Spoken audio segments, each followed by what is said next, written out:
Let's talk about why most of your business comes through referrals and word of mouth and people that are already in your orbit, people that already know you, like you, trust you, are aware of you.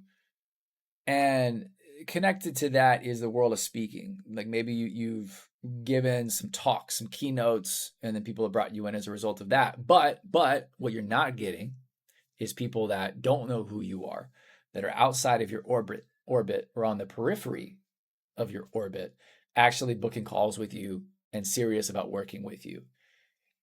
Why is that the case? And how do we cross that? How do we cross that gap so that you can have more clients that are ready to do the work that don't know who you are? Because I assume if you're watching these videos that you're interested in marketing yourself online, doing it authentically, doing it in a way that doesn't burn you out, doing it in a way that's in alignment with your values and in alignment with who you are.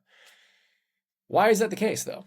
Why is it that what you're putting out there, your website, your social media profiles, your content, it's not doing a good enough job of drawing people into your ecosystem, drawing people into your orbit in a way that has them want to work with you? And by and large, I think over the past five, 6 years, I've looked at over God knows how many, 4,000 coaching brands, websites, LinkedIn profiles, YouTube channels. I've looked at a lot. And one of the major problems that I see, one of the major trends that I see is a lot of them, when you check out how they're talking about their work, it's for the most part almost entirely about either the coach or the coaching. There's a lot of talk about what the coaching is about, a lot of detail about what goes into the coaching, a lot of detail about what informs the coaching, a lot of detail about the coach and their background and all the certifications they have and all the studying they've done. A lot of, hey, it's a blend of this inner work and that outer strategy. The coaching lasts this long, it's in this structure and it has this background, and I have this background, and here's my story, and here's how I got here. It's all about the coach and the coaching.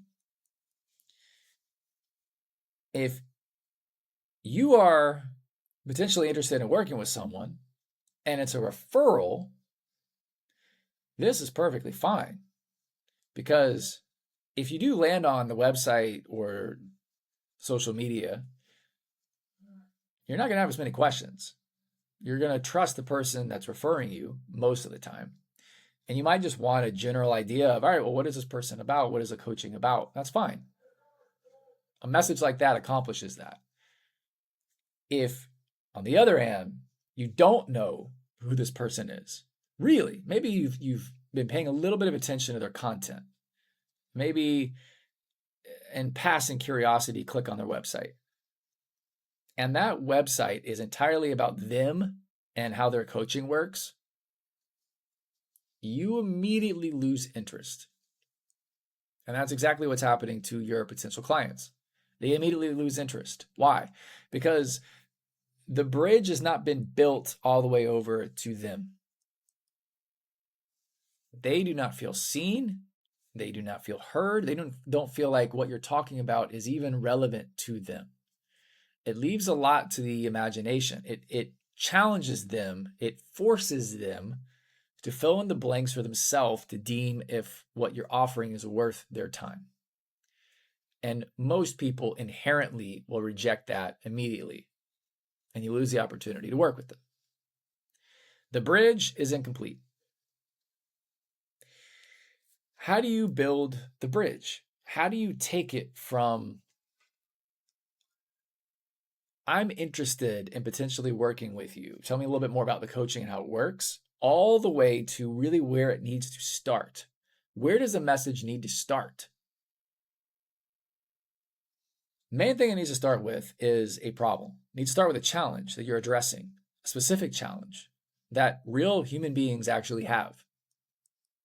It needs to be a challenge that's articulated in that person's language. If the message starts off, a lot of people think this but no, it's this, you've already lost them. The message needs to honor that person's pain in a way where they really feel seen, in a way where they feel like, wow, you really get it. Now, the tricky part with this is that as a coach, you likely recognize their perspective is not really what's going on. For example, if you're a leadership coach or an executive coach, most of the challenges they bring you are probably external, right? My team isn't stepping up to the plate. They're dropping the ball. They're not, I'm having to put out fires because every time I tell them to do something, they're not getting it done to my standards, right? Or I keep getting more and more put on my plate and there's less and less time. What you're not hearing is, I want to take more ownership of being a better leader. I want to take on more responsibility in the way I communicate with others, the way I lead others.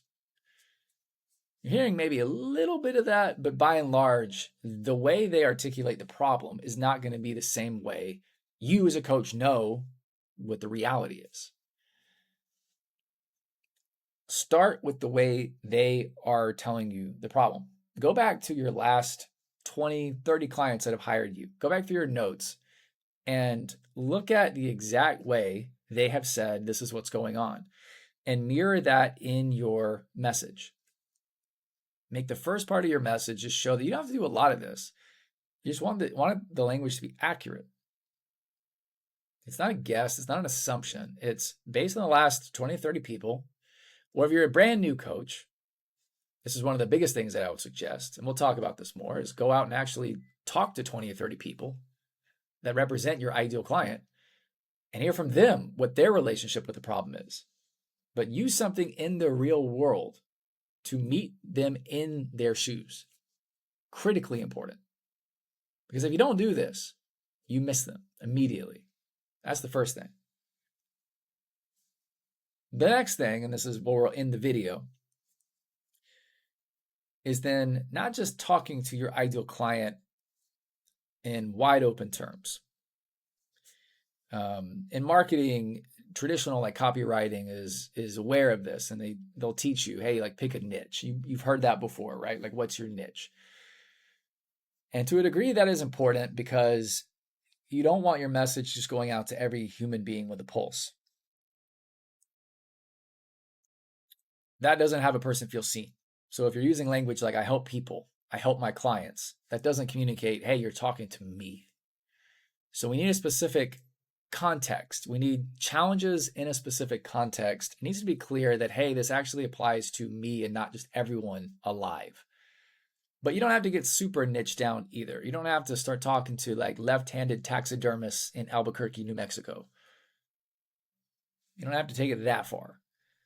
One of the best ways to get clear and to start being specific, again, so you build a bridge and that person feels like, wow, like this is for me, is to get clear on the values of your ideal client. Your ideal client shares the same values as you. The coaches inherently, it's interesting, you help people clarify and elicit their values and design their life or their career or their relationships in alignment with those values. But most coaches leave those values wide open with who they want to work with. I wouldn't do that. You have values. You have things that you resonate with.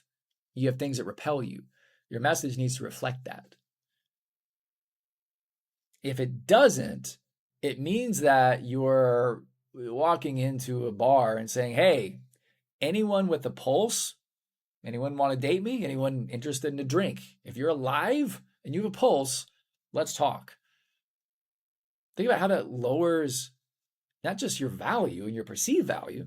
Think about how it lowers the congruence and the connection that you have with these people. You can't tell me you feel the same desire and you get the same results with people that don't share your values. So align your message instead with the top 3 values you and your ideal client share in common. So you're talking about their challenges, but talk about how their values also has them feel about those challenges. That's how to have a person really feel seen. And that's what traditional copywriting doesn't really do either. They don't teach that. If I'm your potential client and I'm coming across your message and it's clear to me, first of all, that we share the same values, And it's clear to me, second of all, that what you're talking about is immediately relevant to me. I legitimately want to figure out how to solve this problem.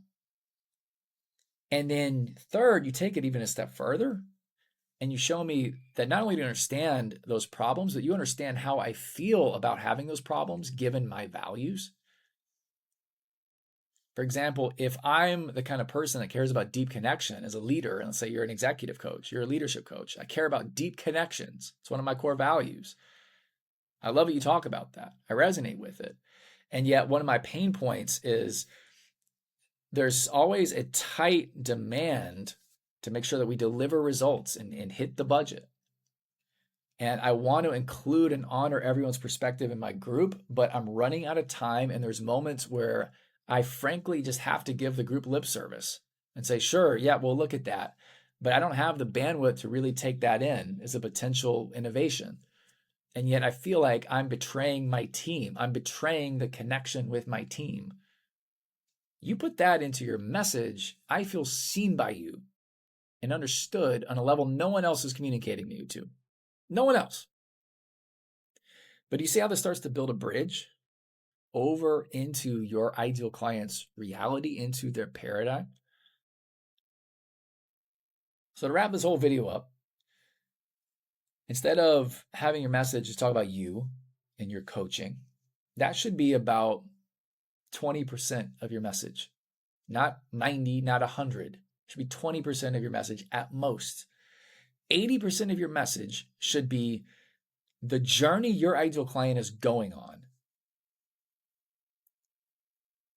Recognition of where they're at in the journey and what it's like for them. And then helping them feel seen on a deeper level, that you get their values, you get their pain points, and you understand the tension that they're experiencing as a result of those pain points and values. That is what begins to build the bridge to your message. Now, there's more, and we don't have time to get into everything today. There's going to be more videos on this. That's what begins to build the bridge over to your ideal client's world. And yes, this is relevant for your LinkedIn, your website, your content. You want all the above to do these things. That's how to capture someone's attention and actually get them curious enough to legitimately want to check out what you're offering, to book that discovery call with you, to check out what it is that you bring to the table. And that is where we'll end this video.